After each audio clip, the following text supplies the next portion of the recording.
जैसे आप सभी को पता चल गया होगा, वृंदावन यमुना नदी का जो हादसा हुआ है, पंजाब लुधियाना से आया हुआ एक परिवार वृंदावन घूमने के लिए आता है और 28 से 30 लोग एक नाव में सवार होकर यमुना नदी में घूमने लगते हैं।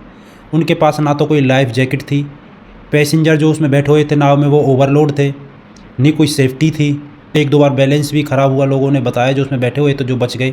मैं लुधियाना पंजाब से, और हमने 3-4 बार उसको नाव वाले को कहा भी आपकी उसके बोट के पास जा रही है, पुल के पास।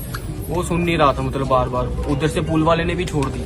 इम्बैलेंस पहले थोड़े बीच में भी हो रही थी, हमने इसको कहा भी कम कर ले, भी 2 बोट कर ले, इसको ज्वाइन कर लेते हैं। फिर भी वो जो चलाने वाला है वो उसको दबादब उसे भगा रहा है और प्लाटून पुल से वो टकरा कर डूब गई, जिसमें से 10 से ज़्यादा लोग वहीं पे मर गए। अभी कुछ लापता हैं जो अभी उनकी डेड बॉडी नहीं मिली है। लेकिन सबसे बड़ा मुद्दा ये नहीं है, मुद्दा ये है कि लापरवाही किसकी, जिम्मेवार कौन है? क्या जिम्मेवार वो नाव वाला है? क्या जिम्मेवार वो खुद लोग हैं जो आके वहाँ पे नाव में घूम रहे थे, मर गए?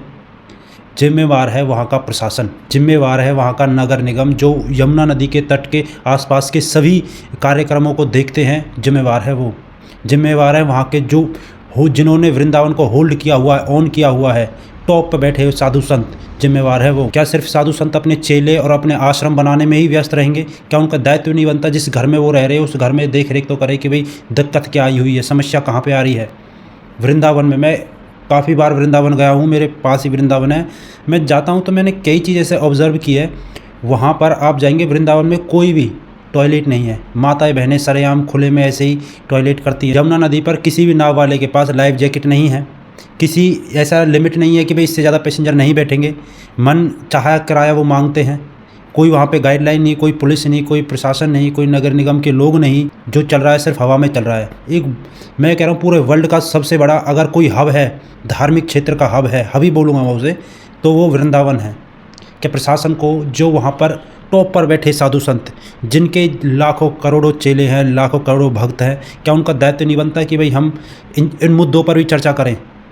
क्या उन्होंने कभी सोचा नहीं? वो सिर्फ अपने चेले और अपने आश्रम तक ही सीमित हो गए। नाव वाला तो मन चाहे किराया मांगेगा, मन चाहे लोगों को बिठाएगा, वो स्पीड चलाएगा, कोई लिमिट नहीं, कोई गाइडेंस नहीं, कोई चेकिंग नहीं, वो तो करेगा जो उसके मन में आएगा। लेकिन प्रशासन को वहाँ पर जिम्मेवारी लेनी चाहिए कि भाई वहाँ पे टिकट घर होनी चाहिए, वहाँ पर लाइफ जैकेट होनी चाहिए।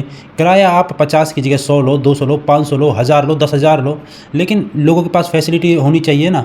जिनके पास भाई पैसे हैं वो तो जाएंगे। बेचारे पंजाब से आए हुए थे वृंदावन, उनके साथ देखो कितनी बड़ी दुर्घटना हो गई। और ये जानबूझकर जो सिरफिरे लोग होते हैं ना, उनकी वजह से हुई है। ऐसा नहीं है कोई गलती है, गलती नहीं है ये। जब आप लिमिट से ज़्यादा लोगों को बिठाएंगे, आपके पास सेफ्टी के साधन नहीं, तो घटना तो होगी। इस पर लोगों को विचार करना चाहिए कि भाई हम इतने बड़े धार्मिक क्षेत्र में बैठे हैं, तो इन छोटे छोटे मुद्दों पर। आज वृंदावन में लैट्रिन बाथरूम नहीं है। कोई माता बहनों को अगर किसी में जाना है तो खुलेआम सोच करेगी, बताइए भाई। पुरुष तो ऐसा है कहीं भी कर लेगा, कौन देख के माता बहना कहाँ करेंगे? लाखों करोड़ों लोग वृंदावन आते हैं, तो प्रशासन की ये जिम्मेवारी बन जाती है कि वे उन सभी की देखभाल, उन सभी की उचित व्यवस्था, कोई घटना ना घट जाए, वो उनकी जिम्मेवारी है। ऐसा तो नहीं है कि वृंदावन में कोई न्याय व्यवस्था नहीं होगी।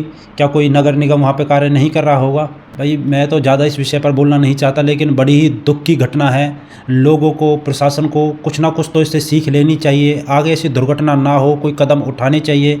साधु संतों को भी इसमें भागीदारी निभानी चाहिए, हिस्सा लेना चाहिए कि भाई ये समस्या वृंदावन में है, हम वृंदावन में रहते हैं, लोग हमसे मिलने आते हैं, हमारा दायित्व बनता है कि हम इस चीज़ को देखें, इस चीज़ पर चर्चा करें, विचार करें। इतने बड़े बड़े खरबपति, अरबपति, कई हज़ार करोड़ के मालिक साधु संत है, क्या उनकी इतनी भी हिम्मत नहीं कि वो वृंदावन में कम से कम 50 वो लैट्रिन बाथरूम हमने बना दिया अपनी तरफ से हैं? जो है 2-4 उनमें सफाई नहीं, सब पैसे लेते हैं। भाई ये छोटी छोटी जो धरातल की जो समस्याएं हैं ना, आप नाम जब से उनसे कुछ नहीं होगा। जब तक आप आध्यात्मिक की जो जड़ है, उस चीज़ संस्कृति है, उस चीज़ को मजबूत नहीं करेंगे, धरातल पर कार्य नहीं करेंगे, शास्त्रों की कोई चर्चा ही नहीं करता। सिर्फ लोग आते, गीत गाते, नाचते हैं, अपना स्ट्रेस लेवल कम करके, जैसे बार में जाते हैं ना, ऐसे स्ट्रेस लेवल कम करके अपना आ जाते हैं वापस। कोई भी 1% व्यक्ति वहाँ पे आके कुछ सीखता हो विशेष कि भाई मैंने सीखा है, और मुझसे कोई व्यक्ति आके धर्म के विषय में कुछ भी चर्चा कर ले। कार्टून भरे पड़े हैं।